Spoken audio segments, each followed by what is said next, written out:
Hello दोस्तों, कैसे हैं आप लोग। तो सफलता एक्सप्रेस के इस धुआंधार एपिसोड में आपका स्वागत है। और हम लोग कॉन्स्टिट्यूशन देख रहे हैं। और इसमें सेक्शन सॉरी सेक्शन याद आ जाता है यार हर बार।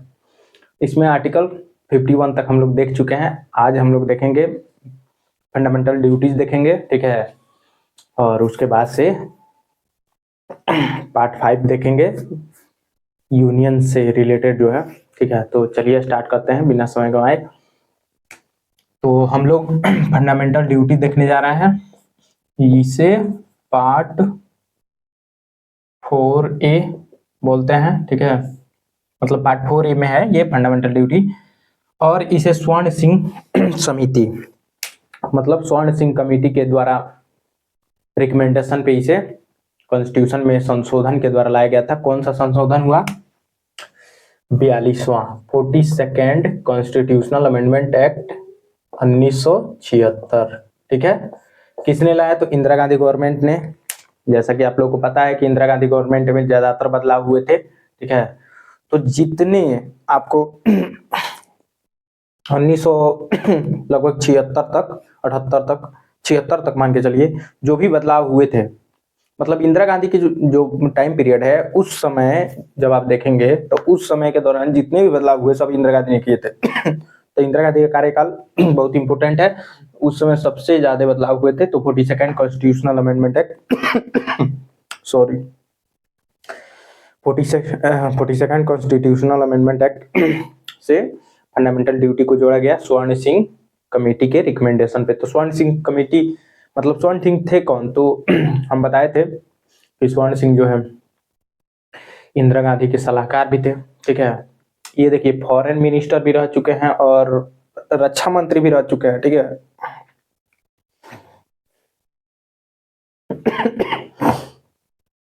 ठीक है। अब देखिए, ये नेहरू और मतलब नेहरू से लेकर इंदिरा गांधी तक, और वो क्या लाल बहादुर शास्त्री थे ना, हाँ। तो नेहरू के बाद लाल बहादुर शास्त्री और इंदिरा गांधी, ये तीनों के टाइम पीरियड में ये क्या रहे? रक्षा मंत्री से लेके विदेश मंत्री तक रहे ये, ठीक है। ये 1930 में जो है राजनीति में उतरे अपने देश आजाद होने से पहले। और उस समय वो पंजाब से जीत कर गए थे, ठीक है। तो ये राजनीति में 1930 में उतरे। ये एक वकील भी थे। 1932 में ये वकालत भी इन्होंने कंप्लीट की थी, ठीक है। तो बहुत ही स्वर्ण सिंह कमेटी जो है, स्वर्ण सिंह को छोड़ के 11 सदस्य और भी थे इसमें, जो 1976 में बनाया गया था, ठीक है। तो ये वकील भी थे और इनकी प्रशासनिक और कूटनीतिक कौशल इतनी ज्यादा मतलब अच्छी थी कि प्रधानमंत्री जवाहरलाल नेहरू, लाल बहादुर शास्त्री और इंदिरा गांधी के दौरान भी ये इन्हें सलाहकार के रूप में रखा गया था, ठीक है। तो फंडामेंटल ड्यूटीज हम लोग देख रहे थे। तो ये किनके रिकमेंडेशन पे आया? स्वर्ण सिंह कमेटी के। किसने लाया? तो इंदिरा गांधी गवर्नमेंट ने। कब? कौन से अमेंडमेंट से? 42nd कॉन्स्टिट्यूशनल अमेंडमेंट से। इसमें कितने टोटल फंडामेंटल ड्यूटीज दिए गए थे? तो 10, ए से लेके जे तक, ठीक है। ए से लेके जे तक के।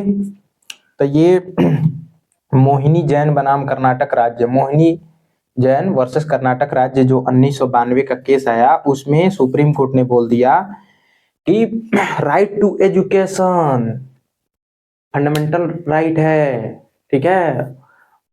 जब सुप्रीम कोर्ट ने बोल दिया मोहिनी जैन वर्सेस कर्नाटक राज्य 1992 के केस में, सुप्रीम कोर्ट ने बोला कि राइट टू एजुकेशन क्या है? फंडामेंटल राइट है। तो उसके बाद से क्या हुआ?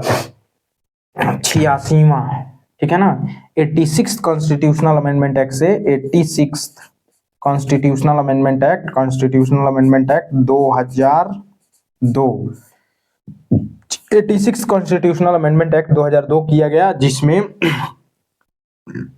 क्या जोड़ा गया? Article 21A right to education, right to education, और आर्टिकल 45 को चेंज कर दिया गया, ठीक है। 45 था, ऐसा नहीं है कि नहीं था। हमने एक वीडियो में बता दिया है कि 45 था ही नहीं, खाली था, ठीक है, और किसी का कमेंट नहीं आया इस पे। 45 था, fundamental directive principle of state policy था, राइट टू एजुकेशन, लेकिन उसको पूर्ण रूप से चेंज कर दिया गया 86 कॉन्स्टिट्यूशनल अमेंडमेंट एक्ट में। तो पहले क्या था, अब क्या है, तो सुनिएगा।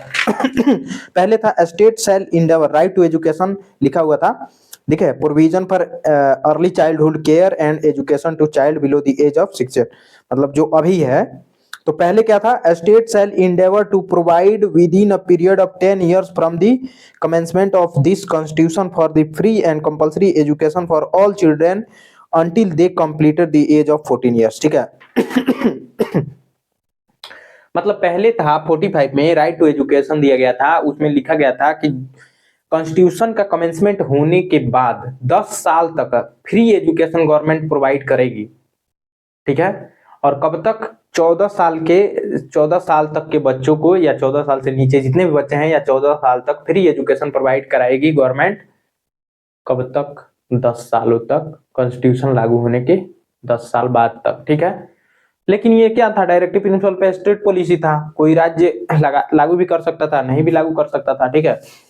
लेकिन जैसे मोहिनी जैन बनाम मोहिनी जैन वर्सेस कर्नाटक राज्य का केस आया, जिसमें सुप्रीम कोर्ट ने राइट टू एजुकेशन को फंडामेंटल राइट मान लिया, तो उसके बाद से 86 कॉन्स्टिट्यूशनल अमेंडमेंट एक्ट हुआ 2002 में, ठीक है, जिसमें आर्टिकल 21A में राइट टू एजुकेशन को जोड़ दिया गया और 45 को पूरा ही चेंज कर दिया गया, ठीक है।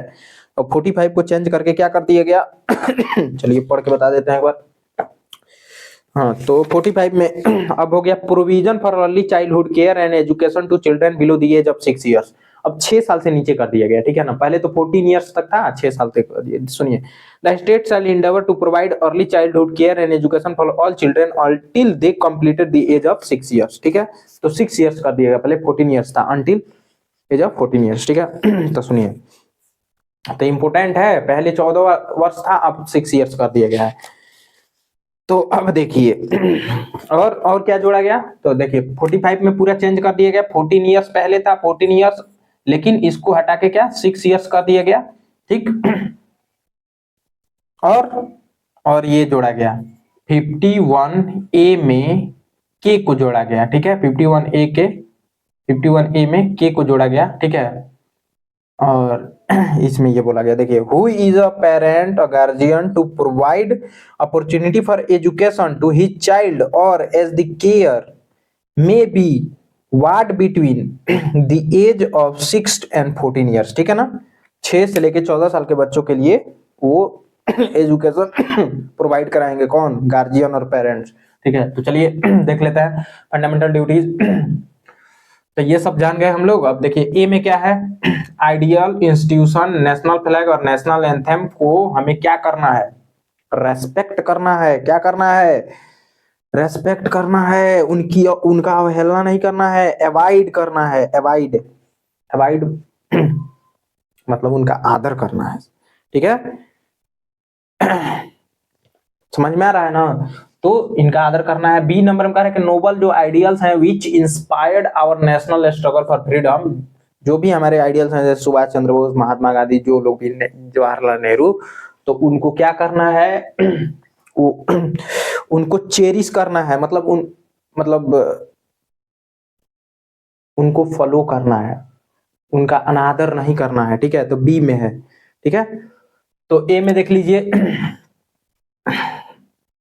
ए में इन चीजों का अवहेलना, ए से अवहेलना नहीं करना है, ए से अवहेलना नहीं करना है किसका, आइडियल्स, इंस्टीट्यूशन, नेशनल फ्लैग और नेशनल एंथेम का, ठीक है, अवहेलना नहीं करना है। बी में क्या है कि जो हमारे नोबल आइडियल्स हैं which inspired national struggle for freedom, तो बी से जो हमारे देश के बहादुर हैं, ठीक है।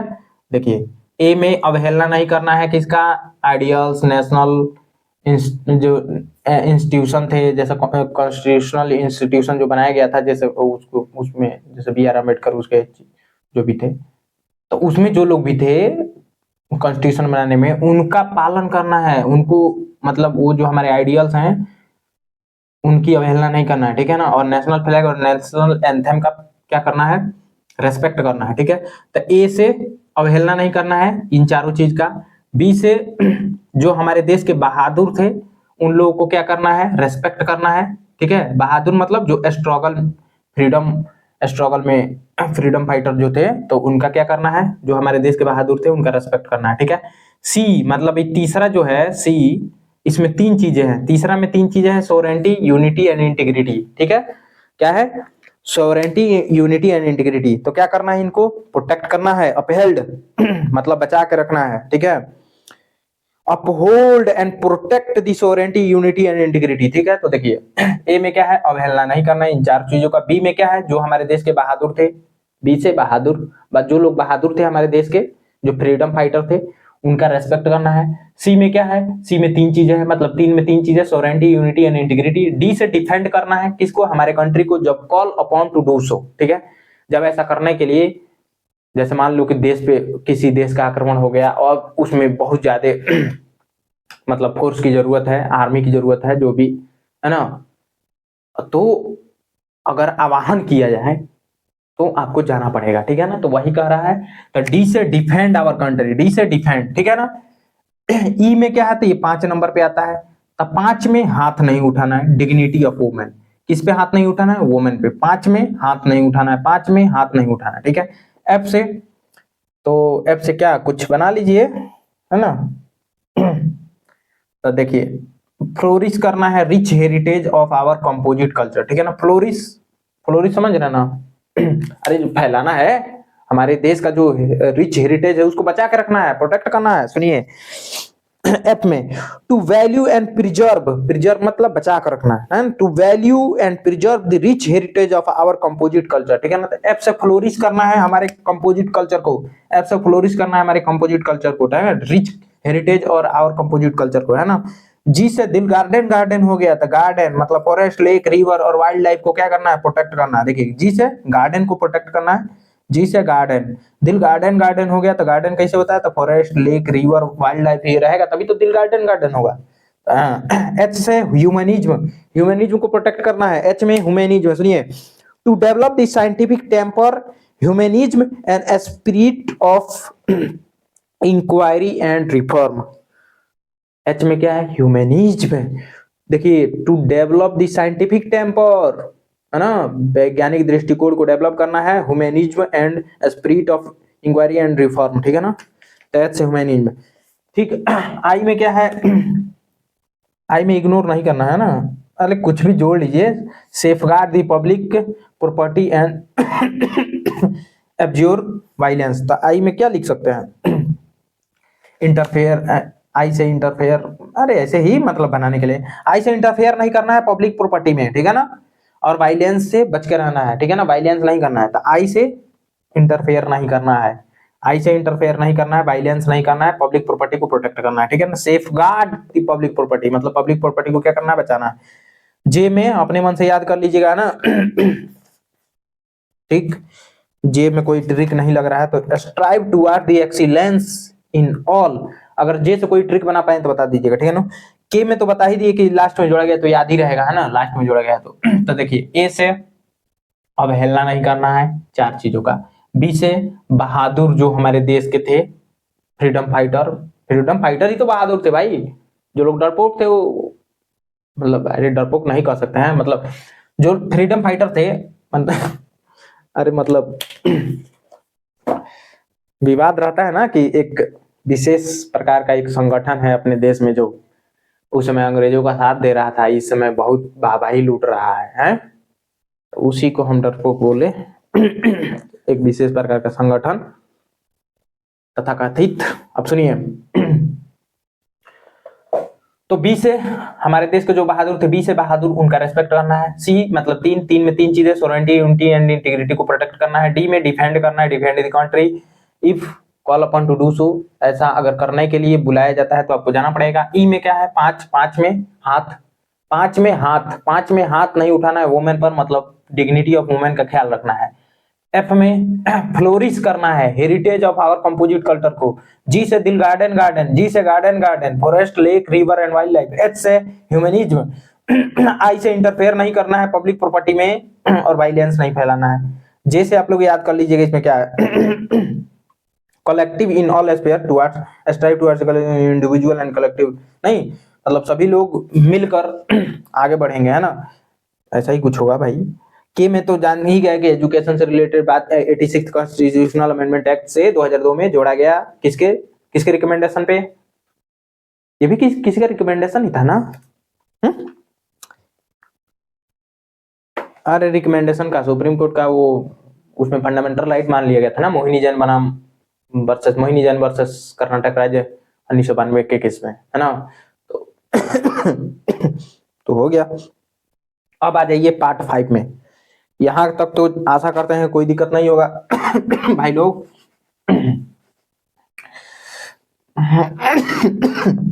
सॉरी यार, खोखले पहले है ना, माइक बंद करके।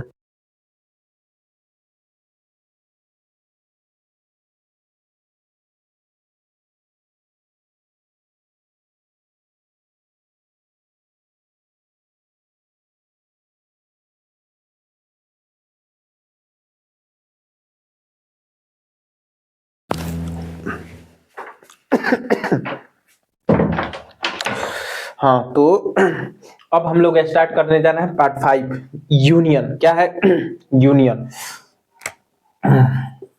Part 5 the union.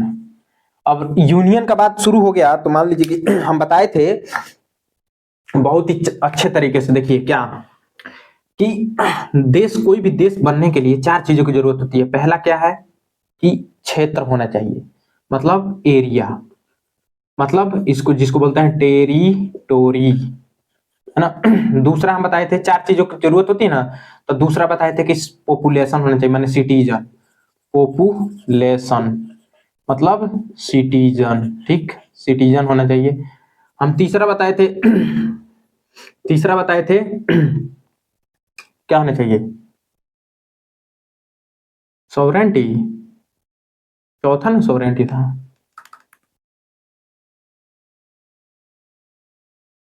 अरे क्या था यार, गवर्नमेंट था, गवर्नमेंट, है ना। और सॉवरेंटी, हाँ, SOVEREIGNT भाई, सॉवरेंटी। तो सॉवरेंटी कब सॉवरेंटी समझ रहे हैं ना, हमारे लोगों पे किसी चीज का दबाव ना हो, सरकार पे किसी का दबाव ना हो, सरकार स्वतंत्र रूप से चुनी जाए। तो लोग स्वतंत्र होंगे तभी तो स्वतंत्र सरकार चुनेंगे। तो यानी कि लोग स्वतंत्र हो, तो सॉवरेंटी किसके पास होनी चाहिए, सबसे पहले लोगों के पास होना चाहिए, ठीक है ना। लोग आजाद होंगे तभी तो आजाद सरकार बना पाएंगे, समझ में आ रहा है ना। तो सॉवरेंटी, तो देखिए, तो सॉवरेंटी में आप फंडामेंटल राइट, फंडामेंटल ड्यूटी मान लीजिए। तो देखिए सबसे पहले एरिया, तो ये पार्ट 1 में आ जाएगा, पार्ट 1, ठीक, पार्ट 1 में आ गया। पॉपुलेशन माने सिटीजन, पार्ट 2 में आ गया। सॉवरेंटी मतलब फंडामेंटल राइट मान लीजिए और फंडामेंटल ड्यूटीज मान लीजिए, इसमें आ गया। और ठीक है ना। अब गवर्नमेंट अब पढ़ने जा रहे हैं हम लोग चौथा में, है ना, तो ये पार्ट 5 में आ गया, है ना। क्योंकि फंडामेंटल राइट, फंडामेंटल ड्यूटी और directive principle of state policy, सब ये 3 और 4 में आ जाएगा, पार्ट में 3 4 में। 5 में अब हम लोग गवर्नमेंट पढ़ने जा रहे हैं, ये हम बताए थे, है ना। तो अब जा रहे हैं 4 में गवर्नमेंट पढ़ने, ठीक। तो चलिए अब हम लोग सॉरी, पार्ट 5 में गवर्नमेंट पढ़ने जा रहे हैं। घबरा जाता है थोड़ा बहुत, आप लोग जोड़ लीजिएगा उसमें, है ना। तो अब गवर्नमेंट, द यूनियन। तो यूनियन में देखिए, यूनियन में जैसे देश में सबसे ऊपर कौन है, तो we the people of India. भले हम लोग की कोई औकात नहीं है, लेकिन सबसे बड़े हम ही लोग को माना जाता है। एक डेमोक्रेटिक कंट्री में सबसे ऊपर कौन होता है, पीपुल, ठीक है ना। तो we the people of India. तो उसी प्रकार जब यूनियन का बात होगा, गवर्नमेंट का बात होगा, तो उसमें सबसे ऊपर कौन होगा, राष्ट्रपति। तो हम लोग स्टार्ट करेंगे राष्ट्रपति से। तो हम एक ट्रिक बताए थे आप लोग को याद करने के लिए, PPEMTEQCOI। अब ये 61 तक हो गया हमारा आर्टिकल, 52 से स्टार्ट हो रहा है, 52 53 ये आर्टिकल है सब। 54 55 56 57 58 59 60 और 61, ठीक है ना। PPEMTEQCOI, PPEMTEQCOI, PPEMTEQCOI, PPEMTEQCOI, PPEMTEQCOI, ऐसे याद कर लीजिएगा, रट लीजिएगा। जो याद नहीं होता है उसे रट लिया जाता है, ठीक है ना। बैठ के एकदम बाँच लीजिएगा, 10 बार बाँचिएगा, याद हो जाएगा। PPEMTEQCOI। तो पी से प्रेसिडेंट, तो 52 में क्या है?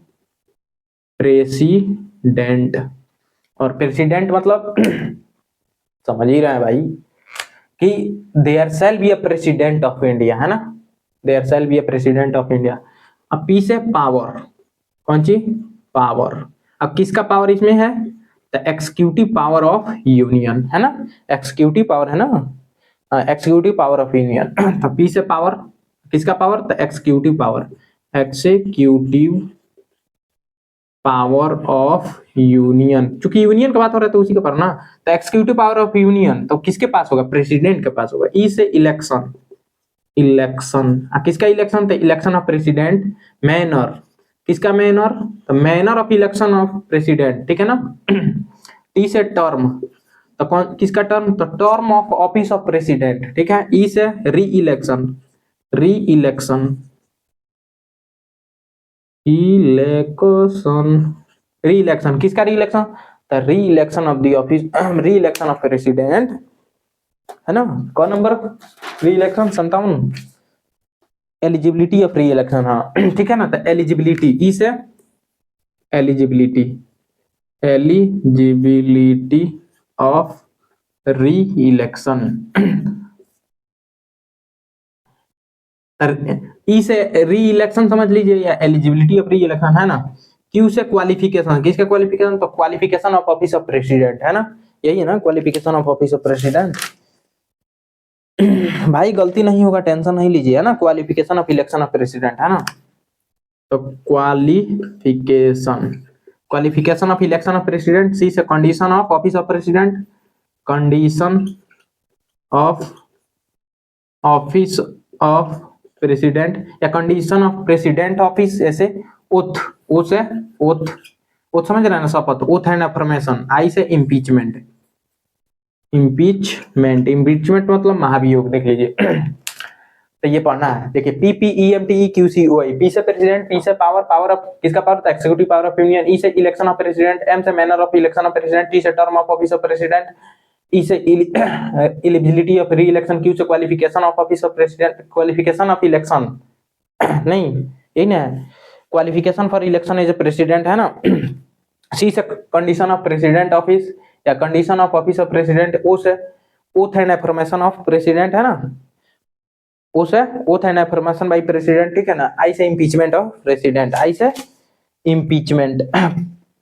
61 में क्या है? Impeachment, procedure for impeachment of president, ठीक है। तो यहाँ तक कोई दिक्कत है? देखिए एक एक करके आप पढ़ लेते हैं, ये तो याद हो जाएगा ना ट्रिक से।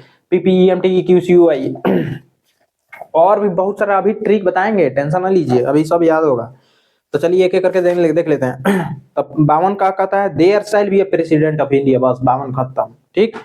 अब 53 में क्या है? Executive power of union. तो सुनिएगा, the executive power of union shall be vested in president and shall be exercised by him either directly or through the officer subordinate to him in accordance with the constitution, ठीक है ना। तो ये है bare act, bare act पे हम पढ़ रहे हैं 53 को। तो कह रहा है कि executive power of union shall be vested in president.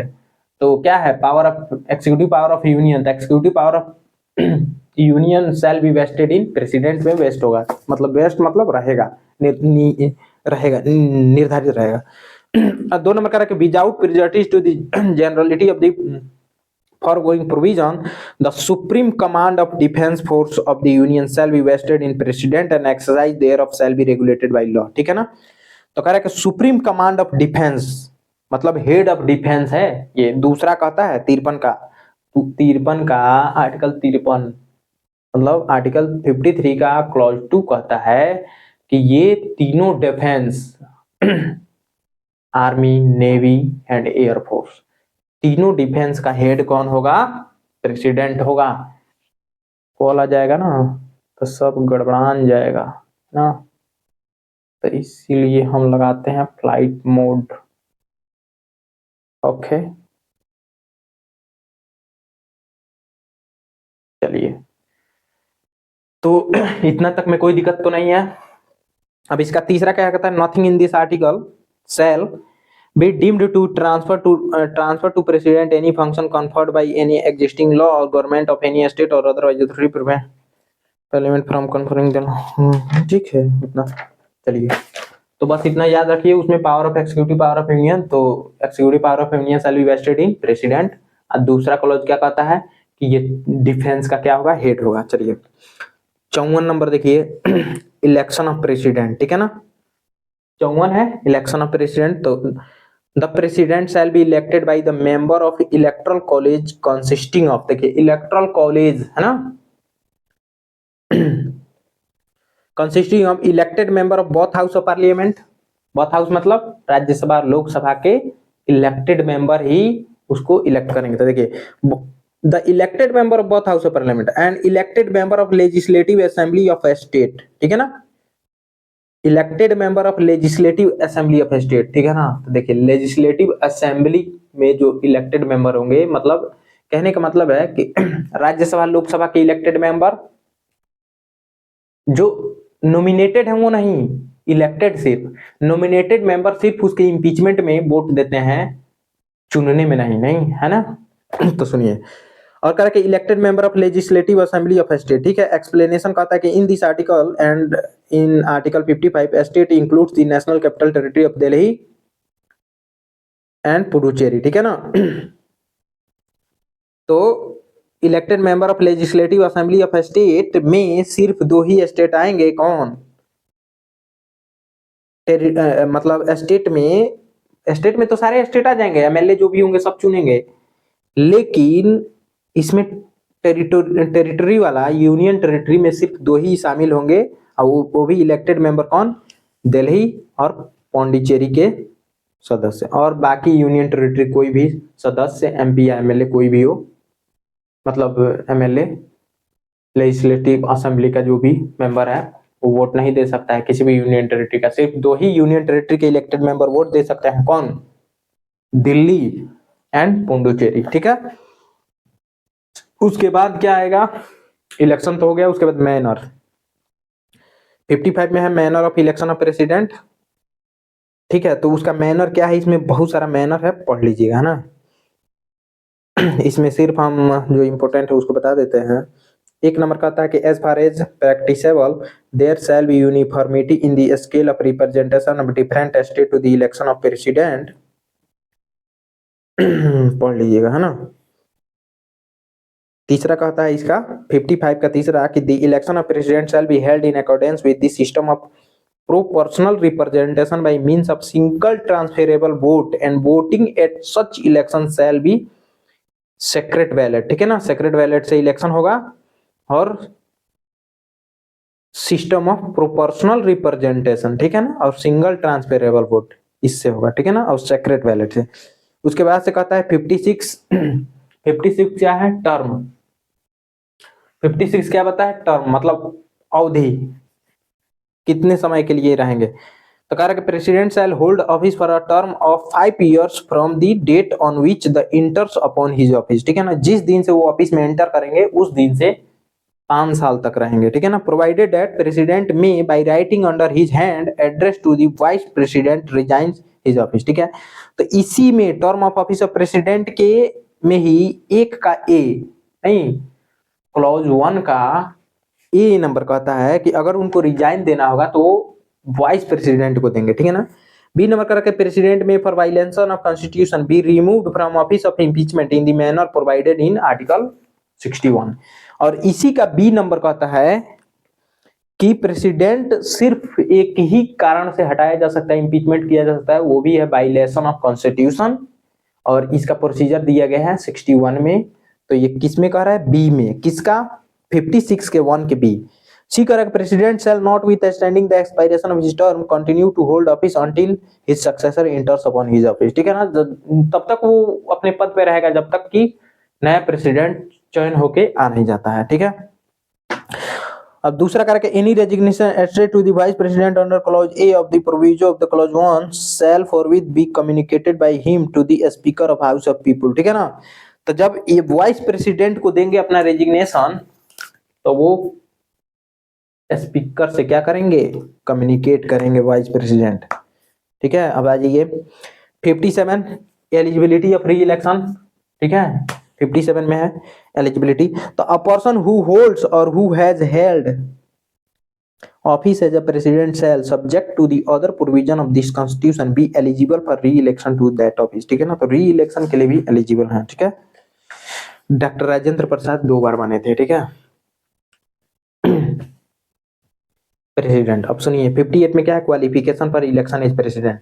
तो no person shall be eligible for election as president unless, देखिए कोई भी व्यक्ति एलिजिबल नहीं है जब तक कि वो भारत का नागरिक ना हो, मतलब भारत का नागरिक होना चाहिए उसे, अगर वो प्रेसिडेंट के लिए उठना चाहता है तो कैंडिडेटचर में, और कंप्लीटेड और 35 साल उम्र होना चाहिए, और इलेक्शन मतलब qualified for the election of member of house of people, और किसी भी हाउस ऑफ पीपुल का मतलब इलेक्ट होने के लिए क्वालिफाई होना चाहिए, ठीक है।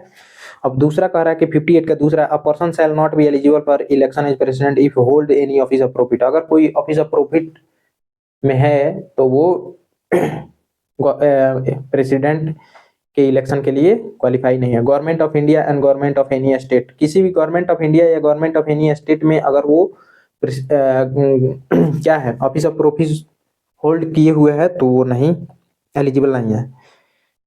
अंडर एनी लोकल और authority control of any said government, ठीक है ना। Explanation for the purpose of this article a person shall not be deemed hold of office by reason of any president, vice president और union और governor. कह रहा है कि president, vice president या गवर्नर किसी भी स्टेट का या मिनिस्टर ऑफिस ऑफ प्रॉफिट में नहीं माना जाएगा, ठीक है, वो एलिजिबल है। 59 में कंडीशन ऑफ प्रेसिडेंट ऑफिस कह रहा है, तो the president shall not be member of either house of parliament or of the house of legislature of any state, ठीक है ना। तो कह रहा है कि कंडीशन क्या है प्रेसिडेंट ऑफिस का, कि अगर आप प्रेसिडेंट बन गए तो आप किसी भी हाउस के मेंबर नहीं रहेंगे, ठीक है ना। The president shall not hold any office of profit, और कोई भी ऑफिस ऑफ प्रॉफिट नहीं होल्ड कर सकते हैं, ठीक है ना। और इसका तीसरा कहता है 59 का तीसरा, president shall be entitled without payment of rent to the use of his office, ये सब दिया गया है उसमें कि क्या क्या मिलेगा ना, अलाउंस, इमोल्यूशन, है ना। और चौथा इसका कहता है कि कभी भी इसके अलाउंस या इमोल्यूशन, क्या बोलते हैं उसको, इमोल्यूमेंट्स और अलाउंस को इसके पद पे रहते हुए उसको कम नहीं किया जा सकता है, ये कहता है 59 का चौथा। अब चलिए 60 में ओथ एंड अफर्मेशन, तो क्या चीफ जस्टिस इसका ओथ दिलवाएंगे इनका, ठीक है। और ये मतलब कहेंगे कि आई फलाने do swear in the name of God solemnly affirm that I will faithfully execute the office of the president, है ना, of India and will to the best of my ability preserve, protect and defend the constitution and the law, and that I will devote myself to the service and well-being of the people of India, ये बोलेंगे, है ना। और 61 में क्या है, procedure for impeachment of president, है ना। तो सुन लीजिए, कह रहा है कि the president is to be impeached for violation of constitution, the charge shall be preferred by the either house of parliament, no such charge shall be preferred. देखिए, तो सबसे पहले किसी भी हाउस में, लोकसभा या राज्यसभा में, सबसे पहले क्या करना पड़ेगा, एक मोशन पास करना पड़ेगा, है ना। तो मोशन पास करने से पहले सबसे पहले प्रेसिडेंट को 14 डेज नोटिस देना पड़ेगा सबसे पहले, है ना, मोशन स्टार्ट। तो सुनिए, the proposal to refer such charge is content in a resolution which has been moved after at least 14 days notice in writing signed by not less than 1/4 of the total member of the house, ठीक है ना। तो total member of house के 1/4, है ना, लोग क्या देंगे, पहले साइन करके देंगे, फिर नोटिस उनको दिया जाएगा, है ना, being of intention to move the resolution, ठीक है ना। रिजोल्यूशन मूव करने के लिए सबसे पहले उनको 14 दिन का नोटिस देना पड़ेगा पहले ही, और 1/4 of total member of house का मतलब 1/4 of total membership of house से कम नहीं होना चाहिए, वो लोग साइन करेंगे तब रिजोल्यूशन स्टार्ट होगा, ठीक है ना। Such resolution has been passed by majority of not less than 2/3 ऑफ टोटल मेंबरशिप ऑफ, तो वो रिजोल्यूशन जिस हाउस में स्टार्ट किया गया है तो क्या होगा, पास नॉट लेस देन 2/3 लोगों से पास होगा। फिर वो दूसरा हाउस उसका इन्वेस्टिगेशन करेगा, जैसे मान लीजिए लोकसभा में पास हुआ तो राज्यसभा उसका इन्वेस्टिगेशन करेगा, राज्यसभा में पास हुआ तो लोकसभा इसका इन्वेस्टिगेशन करेगा। तो सुनिए, when the charge has been so preferred by either house of parliament the other house shall be investigate the charge or cause the charge to be investigated and president shall have right to appear and to be represented as such investigation। ठीक है ना, और president के पास यह right है कि वो उसमें प्रेजेंट हो सकता है, इन्वेस्टिगेशन में भाग ले सकता है। ठीक है। चौथा कहता है कि if a result of investigation resolution is passed by majority not less than 2/3, और जो इन्वेस्टिगेशन कर रहा है उसमें वो सही पाया गया और उसे 2/3 द्वारा पास कर दिया गया, 2/3 of total membership of house by which the charge was investigated or caused to be investigated, declaring that the charge preferred against the president has been sustained, such resolution shall have the effect of removing the president from his office as from the date on which the resolution is so passed। और जैसे ही resolution pass होगा, क्या हो जाएंगे, president साहब अपने पद से हट जाएंगे। ठीक है।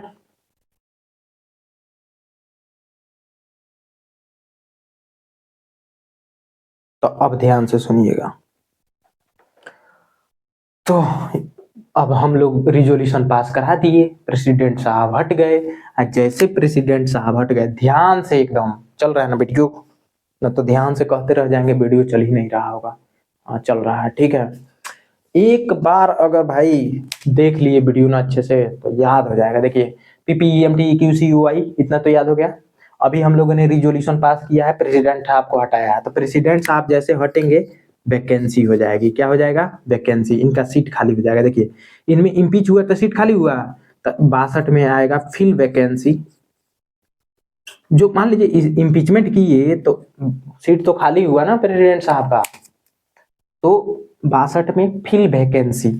तो वैकेंसी फिल, अब तत्काल कैसे वैकेंसी फिल होंगे, तो याद किया जाएगा वाइस प्रेसिडेंट को। क्या, वाइस प्रेसिडेंट को। ठीक है। देखिए समझिएगा, 61 में उनको हटा दिए तो सीट खाली हो गया, तो 62 में कहेंगे कि जल्दी उनका सीट भरो। अरे भाई सीट भरेंगे तभी तो, मान लो कि कोई कोई एक्ट पास हो रहा है तो कौन साइन करेगा, तो वाइस प्रेसिडेंट को याद किया जाएगा। तो अब मान लो उसी में कोई हो गया, हम हमारे जैसे आदमी चला गया है, वो जानता ही नहीं कि वाइस प्रेसिडेंट कौन है, कहाँ रहते हैं, तो 64 में बताया जाएगा कि भाई वाइस प्रेसिडेंट क्या होंगे, ex officio, ex officio chairman, chairman of Rajya Sabha.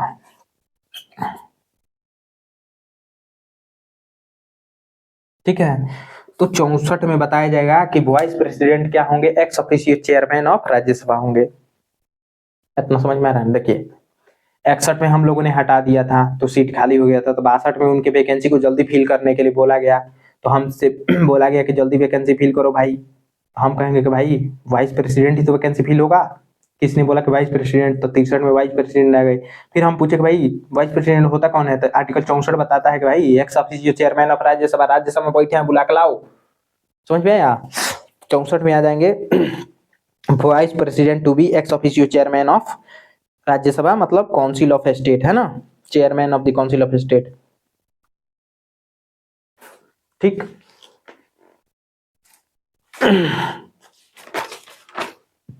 ओ राम,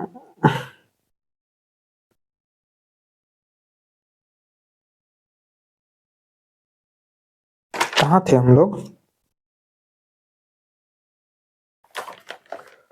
64 हो गया, इसको इधर वाला मिटा देना।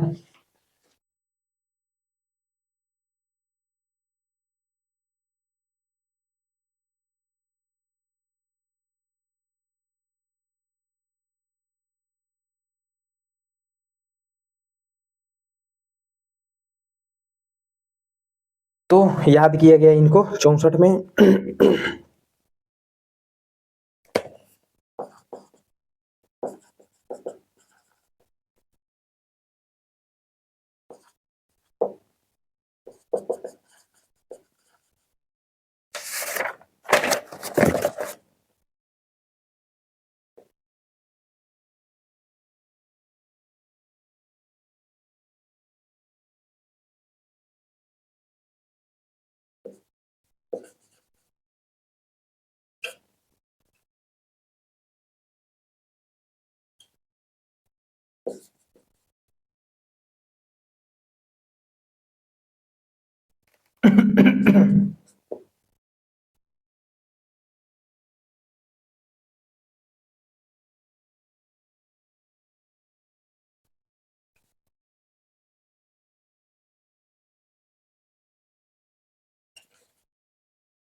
देखिए समझिएगा, एकदम ध्यान से देखिए सुनिए। 61 में हम लोगों ने क्या किया था, प्रेसिडेंट आपको हटा दिया था, सीट हो गया था खाली। 62 में हम लोग उनके जल्दी सीट को वैकेंसी को फिल करेंगे, तो फिल वैकेंसी 62 में, ठीक। तो 63 में तब फिल वैकेंसी कौन करेगा, तो 63 में याद किया जाएगा वाइस प्रेसिडेंट को, तो 63 में वाइस प्रेसिडेंट, ठीक। तो फिर हमारे जैसे अयोग्य व्यक्ति मतलब ऐसे ही जीत के चला गया है, अनपढ़ गंवार है ना, तो हम पूछेंगे भाई वाइस प्रेसिडेंट होता कौन है, तो उसमें से किसी ने बताया कि भाई वो तो ex officio chairman of Rajya Sabha होते हैं, है ना। तो राज्यसभा मतलब ex officio chairman of council of state, है ना, तो उसी को राज्यसभा बोलते हैं। तो ये हो गया 64 में। तो अब मान लीजिए कि तब इनको बोला जाएगा कि भैया आइए आप एक्ट एज अ प्रेसिडेंट कीजिए, मतलब प्रेसिडेंट के जैसे कार्य करिए, क्योंकि सीट तो हो गया खाली, तो आइए प्रेसिडेंट के जैसे कार्य कीजिए। तो vice president act as a president, function of president, है ना, प्रेसिडेंट के फंक्शन को ये क्या करेंगे, आएंगे इसमें करेंगे, ठीक है ना। अब जैसे मान लीजिए कि यहाँ वो एक्ट एज अ प्रेसिडेंट करने लगे, तो भैया इनकी तो सीट हो गई खाली, हो गई ना, तो इलेक्शन होने लगेगा। इलेक्शन होगा, किसका इलेक्शन, तो इलेक्शन ऑफ वाइस प्रेसिडेंट, ठीक है। तो उनके टर्म को बताया जाएगा कि भैया इलेक्शन हो गया, आप 5 साल इस पे रहिएगा, है ना। तो चलिए जो सीट पहले से खाली हुआ था वैकेंसी फिल कर दीजिए। तो देखिए एक बार और समझिएगा, इम्पीचमेंट किए, सीट हो गई खाली, तो फिल वैकेंसी, मतलब उस वैकेंसी को फिल करेंगे ना, खाली हो गई तो फिल वैकेंसी, तो किसको याद किया जाएगा, वाइस प्रेसिडेंट को। वाइस प्रेसिडेंट हमने पूछा कि भाई वाइस प्रेसिडेंट होता क्या है, तो बोला गया कि ex officio chairman of Rajya Sabha होता है, ठीक है। तो अब चलिए हम तो जान गए, अब कहे कि साहब आइए act as a president, president के जैसे कार्य कीजिए, है प्रेसिडेंट का कार्य कीजिए। तो 65 में एक्ट एज अ प्रेसिडेंट कौन करेगा, वाइस प्रेसिडेंट, ठीक। तो जैसे अब मान लीजिए ये काम करने लगे, तब तक इनका सीट हो गया खाली, किसका, वाइस प्रेसिडेंट का। तो इलेक्शन किसका, वाइस प्रेसिडेंट का। इलेक्शन कर लिए तो वो जीत के आए भाई वाइस प्रेसिडेंट, तो हम बताए कि आपको आपका टर्म 5 साल है, तो टर्म बताया गया 67 में।